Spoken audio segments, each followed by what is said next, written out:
Vous avez entendu avant la pause la première partie du témoignage d'un père qui a été séparé de ses enfants, un cas de DPJ en Outaouais qui soulève des questions. On en parle avec une personne qui a payé cher pour avoir défendu les enfants, l'ex-juge André Ruffo. Bienvenue. Merci. Avant d'écouter la deuxième partie, un commentaire sur les droits des enfants. Est-ce qu'ils ont progressé au Québec? Est-ce que ça existe, les droits des enfants? Non, c'est cruel. C'est de la folie furieuse que j'ai entendue. Et on n'a pas le droit de déplacer des enfants comme ça sans les préparer. C'est très, très clair. On ne fera même pas ça à un animal. Alors, ce que j'ai entendu, là, et j'ai lu le jugement, et je pense que c'est de la folie furieuse. Il y a quelque chose qui a dérapé là-dedans, puis je pense qu'il faut le dire fort. Bon, on se parle après. On regarde la deuxième partie du témoignage du père de famille. Le DPJ, à l'heure actuelle, vous dit quoi par rapport à la suite des choses? Est-ce qu'il voit vos enfants pendant plusieurs mois, pendant des années en famille d'accueil? Est-ce qu'il voit ça comme une situation temporaire? Qu'est-ce qu'on vous dit? Selon le jugement, c'est un placement de 6 mois avec réintégration progressive. Ma fille, présentement, est enjouée. Et puis, je vais vous dire la vérité, à chaque fois qu'elle m'appelle, il me dit « il reste 120 jours, il reste 119 jours ». Elle croche les journées sur son calendrier. Avant son retour à la maison. Pour son retour à la maison. D'après elle, dans 6 mois, elle revient à la maison. Le DPJ a dit « il va falloir que vous lui disiez que c'est pas la réalité ». Et encore une fois, je ne sais pas comment lui annoncer que ses crochets sur le calendrier n'est pas réaliste. Ça va lui briser le cœur. Puis je ne sais pas quoi faire. Noël approche. Je ne veux Oui. pas mettre la situation pire, mais est-ce qu'on comprend que ces enfants-là vont passer Noël en dehors de leur foyer familial et séparés? J'espère que non. Vendredi dernier, nous étions censés avoir une audience à la Cour pour une ordonnance de sauvegarde. Malheureusement, ça a été remis.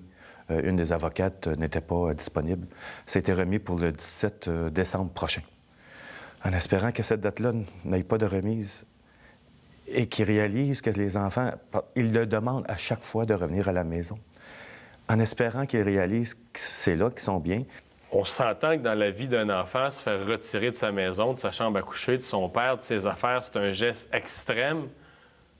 Comment vous qualifieriez ce pouvoir-là de la DPJ? Vous, comme père qui le vivez, là? Moi, c'est un abus de pouvoir.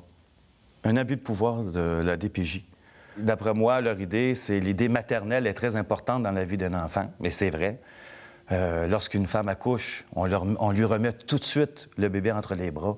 L'image maternelle est très importante pour qu'il grandisse adéquatement, mais aussi l'image du père est aussi importante, à mon avis. Et je pense que le DPJ ne le voit pas comme ça.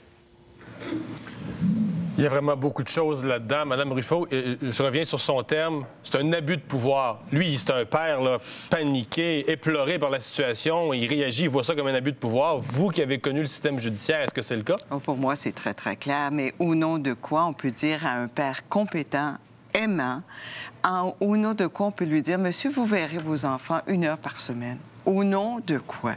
Mais il m'a conté des choses, là, en dehors des zones. Même quand il le voit, il y a une ordonnance de plus. Ses enfants sont bilingues. Puis les gens qui surveillent la conversation, parce qu'il y a des gens qui surveillent chaque conversation, ne sont pas bilingues. Fait qu'ils ont interdit aux enfants de parler en anglais, de dire un mot en anglais. Il faut qu'ils parlent juste en français pour que les espions, les surveillants, ne manquent pas de mots. Est-ce qu'on est dans la folie? Est-ce qu'on est dans la folie? On est en Union soviétique? On est dans la folie furieuse. Vous savez, il y a des jugements en cour d'appel qui nous disent qu'on ne sépare pas les enfants. Bon, bien, prenons cette question-là. La séparation, un petit frère, une petite sœur, déjà, ils vivent un traumatisme. En plus, ils sont plus ensemble, les deux. Et puis, pourquoi ils sont plus ensemble? Parce qu'ils sont trop attachés. Alors, leur mère, on dit qu'elle a des graves carences. Elle n'a pas pu protéger son fils qui a failli être égorgé par son conjoint. Son nouveau chum, oui, là, ouais. J'ai pas entendu parler qu'il y avait eu des plaintes aux criminels, moi, contre cet homme-là. Alors, la mère qui ne fonctionne pas, 9 signalements qui ont été reçus. C'est ça, la situation des enfants. Alors, on parle de la mère. Le père est compétent, on fait rien de mieux que de lui enlever les enfants. Puis non seulement on enlève les enfants de leur père qui est aimant et qui est bien, mais en plus de ça, on dit, vous êtes beaucoup trop attachés, les enfants, on va vous séparer. J'ai rarement vu dans ma vie quelque chose d'aussi cruel que cela. Mais la loi là, sur la protection de la jeunesse, est-ce qu'elle ne priorise pas, en théorie, là, le bien-être de l'enfant? Est-ce que le premier critère en haut de la liste? Non, la première chose dans la loi sur la protection de la jeunesse, il faut prouver que les enfants sont en besoin de protection. Moi, j'ai rien vu dans ça. On dit qu'il y a des parents qui se chicanent, mais j'ai pas vu. Ensuite de ça, on dit quand il y a un besoin de protection, on va tendre à maintenir l'enfant dans le milieu familial, dans le milieu le plus près. On ne reproche strictement rien au père.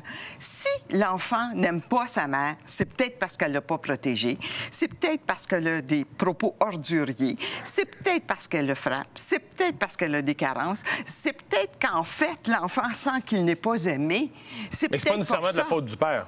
Bien, ça n'a rien à voir. L'enfant a 10 ans, mais là, c'est le 11 père ans. qui paye pour ça quand même. Bien, exactement. Puis est-ce que je pourrais savoir pourquoi ces enfants-là n'ont pas été entendus? Est-ce que je peux savoir pourquoi on ne leur a pas demandé ce qui se passait? Mais ça aussi, c'est curieux. Vous soulevez tous les points. Là. Les enfants, il semble que leur avis, leur préférence, ça n'a pas pesé lourd dans la balance. Pas du tout. Pas du tout. Parce que c'est pas des bébés, là, ils ont 10-11 ans. C'est pas des bébés, puis à part de ça, les enfants, c'est leur intérêt qui était en jeu. Puis l'intérêt, pour moi, c'est très clair, c'était d'être maintenu chez le père, puis de dire à la mère, écoutez, madame, ramassez-vous un peu, protégez-les, vos enfants, cessez ces propos orduriers, faites quelque chose pour que vos enfants vous aiment, puis on va vous aider à le faire. La mère est incapable d'accepter ça. Moi, j'ai jamais vu des travailleuses sociales, après 7-8 fois qu'ils voient des enfants, on abdique, c'est trop difficile, nous autres, on va laisser ça là. Qu'est-ce que c'est que cette folie-là? C'est une des situations, j'en ai vu dans ma vie, j'en ai vu beaucoup dans ma vie. Des semblables, j'en ai vu encore beaucoup dans ma vie. Je dois dire qu'il y a quelque chose qui ne me surprend pas quand on sait qu'il y a 99 des recommandations des DPJ qui sont suivies par les juges. Ouais. Alors, est-ce que vous me demandez, Mme Ruffo, est-ce que c'est un jugement qui respecte les enfants? Non. Est-ce que c'est un jugement qui traumatise les enfants? Oui. Est-ce que c'est quelque chose qui peut les marquer pour la vie? Oui. Ben oui. J'ai une autre question, c'est toujours la plus délicate. Si on inversait les sexes, mettons que c'était le père qui était un ci puis un ça, et que les enfants étaient avec leur mère, est-ce que ça aurait pu changer? En d'autres termes, est-ce qu'un père, c'est un parent de moindre importance dans l'œil de la DPJ? Dans l'œil de la DPJ, je ne me demande pas ce qu'il y a dans l'œil dans la tête dans le DPJ. Dans un cas comme ça, là, moi, je ne pourrais pas vous répondre. Par ailleurs, je vais vous dire que ce n'est pas nécessairement une question de sexe, c'est une question de personne qui juge. Alors, qui est ce juge? Quelles sont ses valeurs? Quels ont été ses traumatismes? Et qui est-elle pour rendre un jugement comme ça? Ça, on ne le saura jamais. Mais je veux dire, la justice n'est toujours qu'humaine. Ce qu'il faut se dire, c'est qu'il y a amplement de motifs, à mon avis, pour porter devant une cour supérieure, puis espérant que 3 juges pourront répondre adéquatement aux besoins des enfants. En espérant que vos nombreuses interventions pour les droits des enfants ont fait changer notre société. Merci beaucoup d'avoir été avec nous après la pause, Valérie Elweb.